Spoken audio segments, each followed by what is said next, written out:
오늘 삼성전자 중간 배당에 대한 실망감이 있었는데도 외국인은 흔들림 없는 강력한 매수를 보여줬습니다. 오늘 시장 갑론을박 해보겠습니다. 허주식 해설위원님 출연자 소개해 주시죠. 네, 자 오늘 목요일인데요. 오늘은 NH농협증권 여의도 프라임 지점 이현중 과장 나오셨고요. 토마토 투자 자문의 최재근 운용령 함께 하겠습니다. 어서 오십시오. 안녕하세요. 네, 자 오늘 키워드군 10가지 오늘도 바로 점검해 보겠습니다. 네, 오늘 중시를 구성한 10가지 키워드 가운데 먼저 첫 번째입니다. 코스닥 어찌 하오리까? 자, 지금 코스피는 희극이고 코스닥은 비극입니다. 바로 지난 6월 9일 저점 코스닥 520선까지 밀렸다가 570선 부근까지 반등을 주더니 다시 530선까지 빠른 속도로 밀렸습니다. 외국인 기관이 외면하고 있는 코스닥. 과연 반등의 기회가 있을까요? 신용매물 출회로 이어질까요? 자, 두 번째 키워드. 네, 서울반도체입니다. 어제 장 마감 직전에 실적을 발표했는데 2분기 영업이익이 시장 전망치의 절반 수준이었습니다. 어닝 쇼크였죠. 오늘 주가는 하한가, 52주 신저가로 떠밀렸는데요. 과연 하반기 실적과 주가의 개선 여지가 있을까요? 세 번째 키워드는요.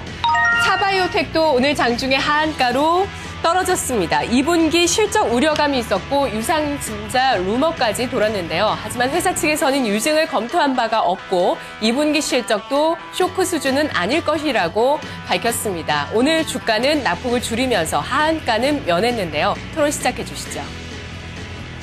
네, 다 연결된 게 코스닥인 것 같으니까요. 코스닥 자 바로 보겠습니다. 먼저 과장님 코스닥이 오늘까지 한 주간 기준으로 저점으로 한 6% 정도 급락이 나왔어요. 아주 좀 안 좋았는데 배경이 뭐였다고 보세요? 일단 배경은 이제 기관들의 기관 외국인의 양매도가 일단 가장 큰 배경이라고 일단 직접적으로 봐야 될 것 같고요. 그 기관 외국인이 왜 팔았다고 보세요? 첫 번째는 제가 배당에 대한 정책 수혜라고 좀 보시면 될 것 같습니다. 그러니까 지금 시장 전체 이 배당에 대한 어떤 기업 유보금을 갖다가 추가적인 어떤 배당으로 하게 되고 배당 세율을 낮추겠다라는 부분이 굉장한 모멘텀이거든요. 증시 전체로 봤을 때. 한국 증시의 체질을 바꿀 수 있을 만한 모멘텀이었습니다. 제가 지난주에 사실 제가 여기 방송 출연해가지고 정부 정책 수혜 없다, 거의 없을 것이다, 큰빛 이끼벌레 말고 남은 게 뭐가 있냐, 제가 이런 말씀 드렸는데, 솔직하게. 근데 그때는 이제 배당 얘기가 안 나왔었고요. 지금 이제 배당 얘기가 그 이후로 나왔거든요. 그 배당 얘기에 대해서는 분명한 어떤 증시 자체는 호재다. 전체 경제에서는 솔직히 잘 모르겠는데, 증시 자체는 굉장한 호재였고, 그러한 부분들이 최근에 가장 많이 오른 주식들이 이제 금융하고 통신이지 않습니까? 가장 많이, 다른 것도 올랐지만, 금융하고 통신이 가장 두드러지게 상승을 보인 이유가 바로 그런 어떤 배당 모멘텀, 전통적인 어떤 배당주에다가 또 금융 같은 경우는 거의 플러스 알파, 향후에 금리 인상에 대한 어떤 NIM, 그러니까 순이자 마진의 개선 기대감이 좀 선반영이 됐다고 좀 보고 있습니다. 그렇기 때문에 일단 돈이 코스피로 좀 가기 위해서 코스닥을 좀 판 감이 있고요. 그러니까 두 번째는 여전히 가장 많이 판 어떤 주체가 투신권이기 때문에 투신권에 이제 펀드 환매가 여태까지 물려있던 게 한꺼번에 지금 거의 다 매도로 나오면서 그 부분에 대해서 코스피는 사야겠고 근데 뭘 팔아야 돼. 근데 내가 팔 게 없으니까는 코스닥은 그동안 많이 올라오면서 수익이 많이 났잖아요. 판 것도 있고. 그리고 개별 종목별로의 움직임도 굉장히 컸죠. 서울반도체 오늘 하한가 가까이 갔었고, 그리고 관련해서 차바이오텍도 마찬가지고, 그리고 오늘 급락하는 회사들, 전자결제주 어제 오늘 급락이죠. 그러니까 이런 패러다임의 변화까지 또 맞물리게 되면서 코스닥의 어떤 전체가 좀 악재들이 한꺼번에 좀 오늘 맞물렸다, 좀 이렇게 보시는 게 가장 현명한 답인 것 같습니다. 운영님도 비슷하게 생각하시죠? 그러면 지금 신용 부분도 잠깐 좀 점검이 필요할 것 같은데 지금 5조 원대잖아요. 그 부분은 좀 어떻게 보세요? 신용융자 양대 시장 합쳐갖고 5조라는 건데 코스닥이랑 거래소랑 시가총액이 10배 정도 차이가 납니다. 그럼에도 불구하고 항상 비슷한 융자잔고 빚을 내서 투자를 하는 그런 융자잔고를 갖고 있는데 제가 이 자리에 나와서도 사실 신용융자잔고에 관련해서 많이 언급을 드리고 있었죠. 사실 코스닥의 고점이 지난 573포인트가 4월 23일 날 나오고 나서 주가가 좀 꺾이기 시작할 때 신용융자잔고 추이가 지속적으로 늘어나게 됩니다. 그리고 6월 달부터 일단 한 2천억 정도 대략 제가 추정할 건데 한 2천억 정도 좀 밀리고 있다가 다시 급반등이 나오기 시작했던 게 7월 2일부터 강하게 지금 다시 빚을 내서 확신을 갖고 개인들이 투자를 했는데 결국은 이전 고점 수준의 신용융자잔고 추이를 또 넘어갔어요. 근데 결국은 메이저 입장에서 생각을 해본다면 빚을 내서 투자를 해서 이익을 극대화를 하겠다라는 게 개인들의 마인드지 않겠습니까? 그걸 가만히 놔둘 리는 없다는 거죠. 그러니까 한 번 정도 이 터는 과정이 나왔고, 그리고 조금 이 시각 자체를 좀 크게 보면, 사실 이 연초 대비 코스닥의 상승률이 상당히 좀 뛰어났습니다. 근데 지금은 이 정부 정책에 포커스를 맞춰서 거래소 쪽으로 가고 지금은 이 키 맞추기가 좀 진행이 되는데 결국 지난 월요일, 화요일, 수요일까지 오늘까지의 문제점을 파악을 해본다면 너무나 급진스럽게 너무나 공격적으로 너무나 빠르게 진행됐다는 게 좀 그게 좀 큰 문제가 아닌가 좀 보고 있습니다. 그러면 어떤 재료가 먼저 이제 펀드멘탈 상황을 좀 점검해 보면요.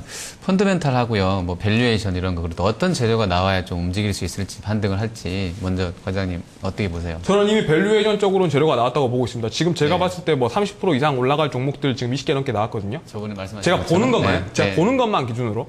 뭐 제가 안 보는 것까지 또 감안을 해봐도 뭐 이것저것 뭐 특별하게 좀 특별한 이슈가 있었던 개별 종목들, 뭐 서울반도체라든지 뭐 전자결제주 이런 애들은 좀 특별한 이슈가 있었던 거고 그런 애들 제외하고 특별한 이슈가 있었던 종목들을 제외하고 나서도 제가 봤을 때는 지금 30% 이상 상승할 종목이 뭐 20개 이상 그리고 50% 이상도 10개 이상 제가 보고 있습니다. 개인적으로 그래서 사실 지금은 그래서 지금 뭐 밸류에이션 쪽으로는 바닥이라고 판단을 하고 있는데 말씀하신 신용장고 부분이 사실 좀 문제가 될 수가 있는 게 제가 오늘 쭉 그러면서 제가 쭉 시장 점검을 해봤어요. 그럼 내가 이거 뭘 사도 되겠는데 지금 오늘 다 질까 하고 지금 여러 가지 고민을 해봤었는데 지금 시종 반대매매 구간에 들어가 있던 종목들이 사실 상당히 됩니다. 최근에 아침에 진짜 보면 8시 10분 되면 막 하한가 들어오는 게 이게 팍 뜨잖아요. 마치 그 어두운 데서 불 켜지듯이 막 이렇게 팍팍 올라올 때 보면 파란색 바로 하한가 박히는 애들이 막 많잖아요. 그렇죠.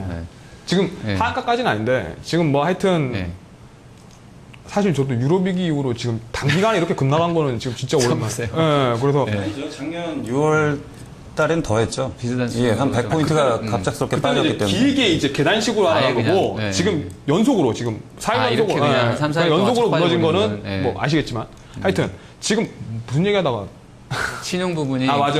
바닥 나온 것 같은데 신용 전체적인 부분이 어떤 밸류에이션 부분을 말씀드린 것처럼 전 바닥권이라고 보고 있습니다. 근데 주가는 여기서 흔들릴 수 있는 거죠. 왜냐하면은 신용 반대매매 구간에 들어가 있는 종목들 제가 보고 있는 종목들 중에서도 지금 신용이 뭐 7% 8% 가까이 육박을 하는데 그 중에서 지금 반대매매 구간에 지금 들어와서 실제로 반대매매가 나오고 있는 종목들이 좀 있어요. 근데 그러한 부분들이 있기 때문에 지금 현재 구간이 뭐 정확한 바닥이라고 제가 딱히 말씀드리긴 좀 어렵습니다만은 분명한 거는 이러한 반대매매 같은 경우는 좀 빠르게 회복이 된다. V자 반등이 가능하거든요. 신용 반대매매로 빠진 거는. 근데 그러한 부분이 있기 때문에 저는 제가 뭐 어저께도 제가 말씀드렸지만 어제 방송 저희 방 토마토에서 출연하니까 지금 여기서부터는 밸류에이션 믿고 분할 매수를 계속 해 나가야 된다. 지금은 오히려 코스피 팔고 코스닥 사는 시기다. 지금 뭐 대형주로 지금 가라. 뭐 대형주로 가고 코스닥 팔아라.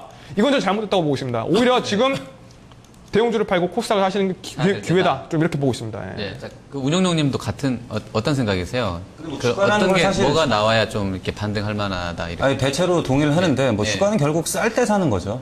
지금 이런 표현이 좀 적합할지는 모르겠습니다만 세일 중인데 아주 좀 과도하게 뭐 수급에 의해서 그냥 빠지는 거지 뭐 펀더멘탈이 크게 문제가 있어서 빠지는 건 아니라는 얘기죠. 오늘 뭐 서울반도체 같은 경우는 조금 얘기가 틀리지만 지금 시장 전체가 지수가 이번 주에 한 6% 가까이 밀리다 오늘 좀 끌어올렸는데 일반적으로 지수가 한 6% 정도 빠지면 개별 종목들은 일반적으로 한 12%에서 지금 많게는 뭐 한 30%까지 빠진 종목들이 허다합니다.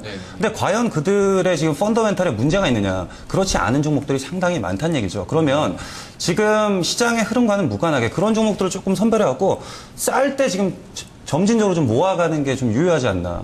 뭐 시장에 완벽하게 좀 돌아서기 위해서는 아무래도 이 8월 달에 금통이 좀 끝나고 거래소가 조금 쉬어가는 국면이 오면 그때 이제 다시 한번 키 맞추기가 진행될 거라 보이시고 지금은 펀더멘탈 훼손이 없는 종목들은 지금 계속 모아가야 된다. 이렇게 좀 보고 있습니다. 네, 두 분 다 일단은 좀 사들어가야 된다라고 보고 있는데 기술적인 흐름도 좀 잠깐 보겠습니다. 오늘 200일선 혹시 200일선들 보시나요? 다 다르게 보시는 분들도 있어서 200일선 보세요, 평균선? 업종이요? 아니, 지수 이평선 200일선 보세요, 혹시? 보긴 보죠. 보긴 봅니다. 그걸 그러니까 실제로 좀 매매 많이 이용하시나요? 매매 솔직히 많이 이용하진 않습니다. 200일선은 다 안 보세요. 운영님은 주추세선은 어떤 거 보세요? 5일, 20일, 60일 보고 있는데 오히려 그거보다는 일단 매물대 쪽으로 보면 좀 답이 나와 있습니다. 매물대 쪽으로? 지금 기술적 분석상 매물대를 봤을 때 이 바닥이 520포인트입니다. 근데 여기가 만약에 무너지게 된다면 추가적으로 이 매물대가 좀 얕게 돼 있죠. 지금 한 16%대 지금 자랑을 하고 있는데 이게 무너지면 또 추가적으로 500포인트까지는 강하게 좀 밀릴 가능성이 있기 때문에 나름대로의 한 520포인트 근처에서는 바닥권을 좀 다지지 않겠느냐. 뭐 양봉이 좀 출현하면서 그런 모습이 좀 연출되지 않을까 보고 있습니다. 네, 아니 제가 200일선 여쭤본 거는 저희는 이제 아주 옛날부터 이제 그냥 5일, 20일, 60일, 120일, 200일 이렇게 해놔서 지금 보면 6월 달에도 한번 200일 깨고 내려갔다가 한 2, 3일 있다가 반등했었고 6월 말에도 한번 그랬었고 이번에도 장중에 오늘 200일선을 깼다가 올라왔거든요. 그러니까 나갔다가 다시 들어와서 혹시 이제 이 부분 보시면 어떻게 생각하시는지 여쭤보려고 물어본 거고요. 지금 매물대예요. 예, 가장 많은 그 매물대가 부분이요? 포진되어 있는 구간이 예. 520포인트 근처. 그 근처이기 때문에 좀 의미가 있게 올라올 수 그렇습니다. 있다고 보시는 거죠. 자, 알겠습니다. 그러면 일단 공략해볼 만한 종목군은 뭐 낙폭이 컸으니까 뭐 그냥 원론적으로는 낙폭 큰 놈들 먼저 순서대로 올라올 거야 이렇게 보시는 거죠. 그건 아니죠. 그렇게는 안 보세요? 큰 거에서 낙폭 큰 이유가 있는 애들이 있으니까 네. 꼭 그런 건 아니고 네. 낙폭이 다 같이 컸지만 그 중에서도 실적적인 부분, 2분기 실적, 근데 3분기 실적 전망. 컴투스나 누구죠? 컴투스 이런 애들은 안 빠졌잖아요. 좋은 애들은 안 빠지지 않았어요? 아니에요. 좋은 애들 중에서도 사실 지금 빠진 애들이 그런 애들이 지금 그런 많아요. 애들이 누가 있나요? 엄청 많아요. 내가 근데 다 몇 개만. 말하면은 나도 뭐 남아야지. 몇 개만 쭈르륵 수 같은 경우는 어닝에 대한 기대치가 지금 상당히 높은 상황이기 네, 때문에 높죠. 추가적으로 네. 얘를 지금 밀어버릴 이유는 없는 거죠. 그러니까 빠진 애들은 그러면 어닝에 대한 목표치가 없거나 아주 실망스러울 거다라고 봐서 때린 건가요? 아니죠. 거기다 이제 신용 융자 잔고가 상당히 좀 많은 애들. 얘도 많잖아요, 컴투스도. 근데 7%, 이제 8% 되잖아요. 그걸 이기는 게 실적이죠. 어닝이죠. 아니 그러니까 좀 이제 섞여지는데요. 그러니까 그러니까 지금 말씀하시는 게 그러니까 그 종목이 컴투스 달라니까요. 한 종목을 가지고 아니, 그러니까 전체를 얘기하면 안 제가 된다는 질문 거죠. 드렸잖아요. 그러니까 네. 그거 올라갈 거로 보시는데 시장을 사실 건 아니잖아요. 그러니까 뭐 사야 되냐고요. 종목 말씀드릴까요? 네. 어보온 반도체, 위닉스, 루멘스 뭐 많아요 지금. 바로 주시지 왜 그거를 지금 또 운영자님 내가 혹시 여기다 뭐 말하면은 나도 그걸로 먹고 사는데 종목 사실 내가 하여튼 나중에 이거 방송 보신 분들 이거 사시고 이 사람 말이 맞는 거예요. 위닉스, 루멘스는 왜 사야 돼요? 루멘스는 서울반도체는 하나가죠. 네. 서울반도체 어저께 실적 발표에 갔다 왔거든요. 대표이사님 만나서 얘기하고 왔어요, 저는. 가서 다 얘기하고 왔는데, 서울반도체는 문제가 있는 게 뭐냐면은, 캡티브가 없어요. 그러니까 꾸준하게 나가는 데가 없다는 거예요. 꾸준하게, 일정하게 나가는 데가 없고, 그냥 무한 경쟁이에요, LED 회사 중에서. 근데 지금 대만의 에피스타라든지 해외 업체들이 빠르게 치고 올라오는 과정에서 서울반도체가 원래 선두권이었는데, 경쟁에서 이제 가격 경쟁이 좀 심해지는 거죠.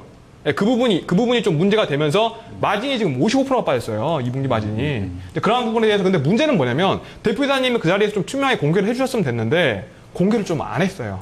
마진 빠지는 거를. 그러니까 사람들 그때 그 당시에 뭐 메릴린치, 뭐 CLSA 뭐 관련해서 뭐 해외 다 왔어요.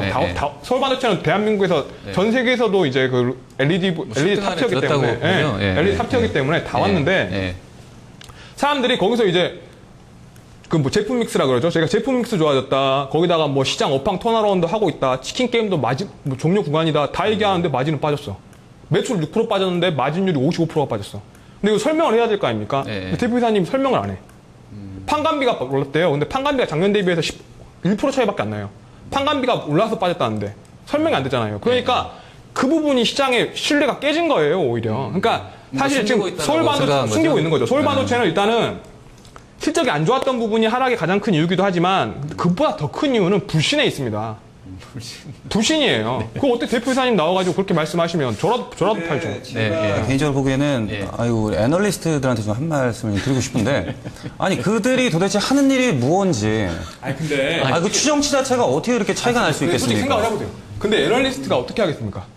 회사 얘기 듣는 거예요, 회사 얘기. 아니 회사 얘기를 들어도 아니 거기에 대해서 관련돼서 종목을 집중적으로 분석을 하고 섹터가 나뉘어져 있는 건데 아니 삼성전자 같은 경우는 추정치가 1조 이상 난다는 거는 그거는 정말 잘못됐다고 보세요? 당연히 큰 문제죠. 아니 우리 개인 투자자들 같은 경우에는 사실 믿고 배팅할 수 있는 쪽에 최소한 참고를 할 수 있는 쪽에 그런 쪽인데 이런 식으로 큰 폭의 추정치가 차이가 난다면 사실 뭐 주식 시장에 있을 이유가 없는 거죠. 믿을 게 없는 건데. 223조 매출하는 회사, 삼성전자가 1년에 223조 매출하는 회사인데 223조의 매출을 갖다가 어떻게 다 추정해냅니까? 아니죠. 영업이익을 말하는 거죠, 거기서는. 영업이익. 뭐 환율적인 더 어렵죠. 왜냐하면은 매출 추정도 어려운데 거기서 변수가 더 들어가는 게 이익이잖아요. 왜냐하면은 거기서 비용 문제가 다 그런 경우라는 거죠. 그러니까 근데 서울반도체는 좀 심했죠. 매출은 거의 맞췄어도 영업이익 전망에서 그렇게 까져 나올 줄 몰랐다는 거죠. 그럴 수밖에 없었는데 그 부분을 갖다가 미리 어떤 부분에서 공시라든지 여러 부분에서 지금 프로젝트 몇 개 취소했다고 하는데 그런 부분에 대한 설명이 투명이 좀 있어야 되는데 공감대가 형성이 안 됐고 그럼 어제 그 자리에서 좀 투명하게 밝혔어야 되는 건데 밝히질 않았어요, 대표이사님이. 3분기 전망도 여쭤보셨어요, 사장님한테? 3분기 전망 거기 다 자료 나와 있죠. 3분기 뭐라고 전망은 당연히 2분기보다 좀 확실히 좋아진다. 개선될 것으로. 그리고 뭐 4분기 되면은 두 자릿수 영업이익률 회복하겠다 자신 있게 얘기는 하셨는데 근데 그걸 어떻게 믿습니까? 지금 거기서 지금 다 그것도 2분기 실적 깨진 것도 지금 밝히질 않았는데 그 결국은 불신입니다. 네, 알겠습니다. 자, 코스닥이 빠진 이유가 뭐 이제 신뢰도까지 나오는데요. 이런 부분들도 영향을 좀 줬다고 정리가 되는 것 같고요. 자, 두 번째 키워드군 확인해 보겠습니다. 네, 다음은 네 번째 키워드입니다. 삼성전자 실적 배당 실망. 오늘 2분기 실적 컨퍼런스 콜이 열렸습니다. 2분기 실적 부진의 원인은 역시나 스마트폰. 3분기 실적 개선 전망도 불투명한 상황입니다. 자, 그리고 중간 배당이 지난해와 같은 수준으로 결정을 했는데요. 이와 함께 자사주 매입이나 중간 배당의 확대 계획이 없다. 시간이 필요하다라고 밝혔습니다. 자, 정부와 한국은행이 공조를 했고 이제 기업의 차례였는데 그 시장의 기대를 저버리는 결과를 내게 된 거죠. 자, 내수 부양책의 기대감 이대로 꺾이지는 않겠죠. 자, 다섯 번째 키워드 네이버입니다. 네이버도 2분기 실적을 발표했습니다. 자, 라인에서 나온 해외 매출이 호실적을 견인했습니다. 페이스북과 또 트위터와는 달리 하지만 네이버는 좋은 실적에도 불구하고 오늘 주가가 하락했는데요. 우려감이 뭘까요? 자, 여섯 번째 키워드. 금융주의 강세 지속입니다. 오늘 시장이 조정을 받는데도 금융주는 강세를 이어가는 모습이었습니다. 특히 보험주가 강세를 보였는데요. 과연 코스피의 추세 상승을 이끌 주도주 역할을 금융주가 해줄 수 있을까요? 일곱 번째 키워드. LG U+. 2분기 과도한 마케팅 비용과 또 펜텍의 채권을 대손 충당금으로 설정해서 손실을 처리했습니다. 그래서 2분기 실적은 다소 부진했는데요. 하지만 주가는 장중 통신주 가운데 가장 많이 오른 5% 가까이 상승하는 모습이었고요. 통신주 전반적으로 좀 오늘 음봉이 나오긴 했습니다. SK텔레콤이 그나마 1.7% 상승을 했는데 자, 통신주의 배당 확대 기대감 계속 이어질까요? 토론 시작해 주시죠. 네. 자, 두 번째 키워드군 중에서는 권미란 앵커가 선정해준 삼성전자 실적 배당 실망 요거 좀 보겠습니다.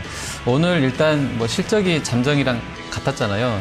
조금 아주 세밀하게 보면 한 200억도 덜 나왔더라고요. 7조 1,800 얼마니까 2천억에서도 좀 덜 나온 거예요. 7조 2천억에서도.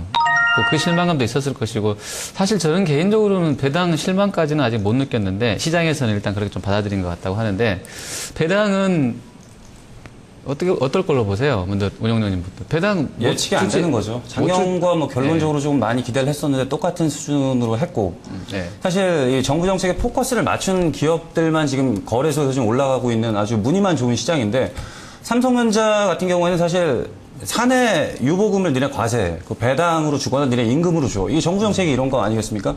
근데 그 중에 사실 겉으로 손익계산서 상에서만 좋아 보이는 기업들이 상당히 많아요. 유보율이 많다고. 그래서 이제 실질적으로 뜯어봐야 되는 게 그 프리 캐시 플로우라는 게 있습니다. FCF라는 게 있는데 삼성전자는 뭐 유보율도 마찬가지고 잉여 현금 여력도 최고치인데 그런 기업이 작년 수준과 똑같이 500원을 배당을 한다.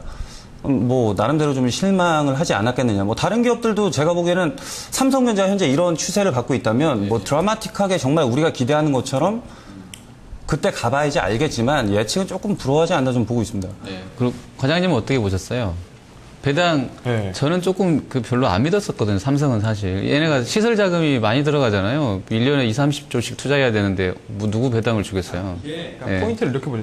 사실 저희가 종목들에 대한 어떤 객관적인 팩트들이 있지만 근데 시장에서는 이제 어떤 부분이 얘기가 되면서 그게 얘기하고 있는 부분들이 컨센서스가 돼버리는 경우가 있어요. 그러니까 팩트가 아닌데 향후에 이렇게 될 것이다 누가 얘기를 했는데 그게 이렇게 회자가 되면서 그게 사실처럼 돼버리는 경우가 있지 않습니까? 그런 경우가 대단히 많잖아요.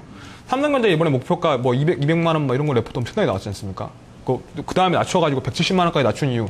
뭐 실적 깨졌다, 뭐 어쩐다 하면서도 다시 뭐 170만 원 갖고 180만 원 갖고 한 이유가 시간이 저희가 없어서 배당은 어떨 걸로 보세요, 삼성? 그 얘기만 좀 들어볼게요. 앞으로 삼성이 할 수 있겠다, 없겠다? 배당을? 근데 그거는 모르죠. 삼성이 알아서 하는 거지. 근데 이게 중요할 것 같습니다. 이게 지금 삼성 입장에서는 이제 본격적으로 다시 지배구조 관련 이슈가 나오게 되는데 네. 뭐 여러 가지 지금 시나리오가 있는 가운데 뭐 삼성전자 홀딩스를 세운다 뭐 이런 얘기도 있지 않습니까? 근데 지금 사실 삼성전자는 배당이 문제가 아니고 자사주로 지금 매입을 해야 되거든요. 지분율이 낮기 때문에. 뭐 그런 포인트까지 본다면 지금 중간 배당도 이렇게 넘어간 상태에서 연말까지 저는 크게 기대할 건 없지 않겠느냐. 배당보다는 차라리 자사주를 사는 쪽으로 해서 환원 뭐 정책을 펼 시나리오가 것이다. 여러 가지가 있는데 홀딩스를 안 세우게 된다면 자사주 매입 쪽으로 그렇죠. 네, 알겠습니다. 자, 이 정도 하고요. 요 얘기는 너무 많이 했기 때문에 자, 바로 다음 키워드군 확인해 보겠습니다. 네, 다음 키워드입니다. 추락하는 코스닥에서도 급등하는 종목이 있었으니 바로 이 4시 33분이라는 모바일 게임사의 지분을 갖고 있는 종목들이었습니다. 자, 위메이드, 조이맥스가 3에서 7% 가까이 올랐는데요. 중국의 돈줄이죠. 알리바바, 텐센트, 그리고 라인까지 이 4시 33분이라는 기업에 투자를 하겠다. 그 유치 협상을 진행하고 있다는 소식이 나왔습니다. 무려 10여 개사가 그 협의 중이라고 하는데요. 기대감이 있었습니다. 9번째 키워드, 한중 커플링입니다. 자, 최근에 한국과 중국 증시가 커플링되고 있습니다. 오늘 우리 증시도 쉬어갔고 중국 증시도 장중에 쉬어가는 흐름을 나타냈는데요. 그동안 수익률이 가장 부진했었던 중국과 한국 증시가 환골 탈퇴할 수 있을까요? 10번째 키워드, 에볼라 바이러스. 전 세계적으로 확산 공포가 커지고 있습니다. 자, 홍콩에서 에볼라 바이러스 감염 의심 환자가 발생했는데요. 아직 그와 관련한 치료제가 개발되지 않은 상황이어서 치사율도 높습니다. 따라서 많은 분들이 좀 걱정을 하고 계시는데, 자, 오늘 관련주가 상승을 했죠. 진원생명과학 장중에 급등하다 상승폭을 다 반납했습니다. 어떤 키워드 볼까요, 허 의원님? 네. 자, 제작진이 선정한 4시 33분 보겠습니다. 433.com으로 돼 있던데요. 이게 오늘 뭐 조이맥스랑 위메이드 주가 강세 배경이었다고 시황이 다 나왔었던 상황이에요. 그래서 이제 이 재료 때문에 강했다고 그러는데 일단 돈이 들어온 건가요? 아니면 그런 어떤 기대감만 나온 건가요? 과장님, 그 좀 설명 좀. 텐센트한테서 돈이 실제로 들어왔나요? 아직 안 들어오지 않았습니까? 그냥 그럴 수 있다라는 재료 때문에 이렇게 오른 건가요? 네, 그런 거죠. 예. 알리바바 네. 쪽이랑 거의 협상 타결을 맺는 과정에서 텐센트가 적극적인 좀 구애를 했다는 알리바바 제치고 텐센트가 그렇습니다. 지금 뭐 시장에 의견이 지금 그런 쪽으로 좀 모아지고 있고 정해진 건 없어요. 예, 일단 오늘 위메이드랑 조이맥스가 올라가게 된 거는 4시 33분이라는 회사의 지분을 갖고 있습니다. 예, 위메이드가 23.59%, 그리고 조이맥스가 8.16%. 그래서 지금 현재 지분 가치만 놓고 보면 위메이드가 40억, 조이맥스가 20억인데 지금 4시 33분이 지금 비상장 회사 아니겠습니까? 근데 이게 만약에 상장을 하게 된다면 굉장히 좀 금액이 좀 커지더라고요. 예, 뭐 여기서 좀 말씀드리긴 그렇고. 그래서 보유 지분 가치가 좀 증가하지 않겠느냐. 거기에 대한 좀 기대감이 반영되면서 오늘 오른 것으로 좀 풀이가 됩니다. 오늘 두 분이 굉장히 신비주의 모드로 가시는데 왜 여기서 말하기 그러세요? 그거 알려주세요. 뭔데요? 뭔데 자꾸 숨기고 그래. 아까 종목 물어보니까 종목도 갖고 있으면서 여기서 말하면 안 된다고 그러고. 그게 내 월급인데. 월급이라서 그러신 거예요? 네, 알겠습니다. 자, 가능성이 일단 그러면 텐센트가 만약에 들어오면 그때 CJ ENM인가도 그쪽에서 한 5천억 받으면서 단기에 좀 많이 좀 올랐었던 상황이잖아요. 네, 5,600억. 오늘 사실 코스닥 분위기가 조금만 좋았으면 이게 상한가 말만한 재료였을까요? 어떻게 보세요? 예, 저는 추가적인 슈팅이 더 나오지 않았을까라고 좀 보고 있었는데 시장이 너무 안 좋으니까 가다 말았죠. 조금 분위기 이상 휩쓸렸다. 과장님이 웃으셨어요. 근데 사실 저한테 이제 저는 기업의 가치에 대해서는 그러니까 기업이 싸다, 기업에 대한 어떤 저평가, 고평가에 대한 질문은 언제든지 환영인데 주가가 어떻게 될 거라는 질문은 사실 저는 굉장히 좀 싫어하거든요. 주가는 사고 파는 사람 마음인데, 그러니까 제가 저한테 물어보세요. 저한테 물어보시면. 그러니까 그거 맞아요? 맞출 자신 있어? 아니지, 그럴 가능성이 있다라고 보는 거죠. 그러니까 주가에 대해서 막 그렇게 왈가왈부 하는 거는 저는 뭐 별로 좋게 안 봐서. 그러면 그 위메이드랑 조이맥스가 적정한 펀드멘탈 상황에서 고평가돼 있나요? 저평가돼 있나요? 그 사실 제가 기업 분석 작업을 다시 한번 해봐야 되는데 조이맥스는 정확하게 안 해보셨어요? 그러니까 이게 사실 기업 분석 하는데 이게 시간이 굉장히 많이 걸려요. 일단 뭐 이쪽으로 안 보고 계시죠? 그러니까 제가 지금 최근에 예전에 했던 건 있지만 방금 4시 33분이라든지 뭐 여타 지금 기업 가치들이 좀 바뀌는 부분들이 계속 있기 때문에 그걸 업데이트하고 또 새로 또 하려면 그것만 한 2-3시간 걸립니다. 그러면 다음에 다시 되면 여쭤볼게요. 알겠습니다. 현재는 대답이 어렵다는 거죠. 그러면 일단 시세가 좀 난다고 했고 과장님은 일단 펀드멘탈 상으로는 좀 분석이 필요하다, 좀 보자고 하셨는데, 자, 이 정도 하고요. 키워드도 바로 그 체크를, 예, 제가 바로 보겠습니다. 10개 좀 띄워주시면 좋겠는데, 10가지 다 좀, 예. 저는, 이 중에서, 어렵네요, 오늘은. 에볼라 바이러스 하겠습니다, 저는. 예. 장 마감에, 네, 막 웃으시는데, 이 에볼라 바이러스가, 제가, 누구죠? 갑자기 생각이 안 나네. 안젤리나 졸리 남편이, 누구죠? 예. 케이블의 월드 제트인가요? 그게 며칠 전에 텔레비에서 하더라고요. 그게 좀비 바이러스 뭐 그런 영화잖아요. 근데, 네, 그건 다르다고요? 예, 저거는 콩고에서 발생해갖고 무슨 이게 연가시 비슷한. 예. 그 영화 생각이 나더라고요. 이 종목을 보니까. 근데 오늘, 정말 작은 종목이라서 상당히 화끈한 것 같아요. 상한가 부근에서 거의 보합으로 밀어놓고 끝났어요. 뭔가 지금 붙은 것 같아서요. 진원생명과학 한번 좀 보도록 하겠습니다. 진원생명이 아니라 에볼라 바이러스. 자, 과장님 어떤 키워드 보실래요? 코스닥 봐야죠. 코스닥이 이제 좀 네. 저희가 반대로 좀 네. 좋은 모습으로 좀 보여주긴 하면서 기대하면서 코스닥으로 한번 선정해 보겠습니다. 너무 일치되니까 또 불안한데 저도 코스닥이 바닥일 거 생각했는데 3명 다 지금 일치가 되고 있어서 조금 애매한데요. 자, 최재곤 의원님. 한중 커플링 보도록 하겠습니다. 한중 커플링이요? 예. 그거 잠깐 들어볼게요. 짧게. 지금 중국은 오늘 상해는 지금 현재 2192선인데 대만은 또 좀 빠졌어요. 그리고 H지수도 조금 밀리는데 우리가 상해 본토 따라간다고 보시는 거죠? 같이 좀 움직여서. 사실 이 자리에서도 제가 이 중국 관련 얘기할 때는 항상 조금 기분 나쁜 얘기지만 네. 우리나라가 좀 미니 차이나 같은 역할 그리고 항상 이 코스피의 선행지표 역할을 하는 것 자체가 상해종합지수이기 때문에 지금 뭐 상해종합지수도 기술적 분석상 이 하락직각 삼각형 패턴 완성하고 나서 고점을 지금 멋지게 뚫어놨고 우리 시장 역시도 지금 맞춰가고 있거든요. 뭐 중국의 전체적으로 지금 경제 지표 개선되고 있고 분위기 괜찮습니다. 그래서 내일장도 한중 커플링 가져가도록 하겠습니다. 네, 자 그럼 공략주 바로 확인할 텐데요. 먼저 이현준 과장님 내일 공략주 어떤 종목입니까? 지금 뭐 내일 공략주라고 말씀드리기 어렵고 이것도 뭐 중기적으로 제가 좀 말씀드리는 건데 CNS 자산관리 네. 들고 나왔습니다. CNS 자산관리 아시겠지만 이제 대표적인 고배당주입니다. 고배당주가 네. 지금 코스피 위주로 좀 굉장히 좀 수혜가 많이 갔는데 향후에는 이제 몇 프로나 주나요? 이게 사실 작년엔 별로 안 좋았고요. 작년에는 뭐 2%나 3%였나 그러고 올해는 이게 7, 8%대를 계속 유지했던 뭐 배당에서 거의 뭐 항상 다 탑5 안에 들었던 회사고요. 예. 이제 이러한 부분들이 이제 건물 관리를 주업이 건물 관리이기 때문에 근데 건물 관리라는 게 생각보다 사실 빌딩주들이 많이 늘어나고 있지만 그 관리를 일일이 할 수가 없기 때문에 그거 갖다 다 용역으로 맡기는 거거든요. 네네. 이런 부분들이 계속해서 좀 늘어나고 있습니다. 그래서 이제 앞으로도 이제 CNS 자산 관리는 계속해서 좀 좋은 사업 모델을 영위를 해가면서 계속해서 좀 고배당을 좀 하고 있고 네네. 이러한 부분들이 추가적인 어떤 향후에 정부의 배당 정책 수혜와 맞물려서 그리고 또 저금리 기조와 맞물려서 향후에 이제 배당에 대한 어떤 기대감이 좀 커질 것 같고요. 그리고 관련해서 이제 저희가 목표가는 4,000원, 손절가는 3,000원으로 제시해드리겠습니다. 네.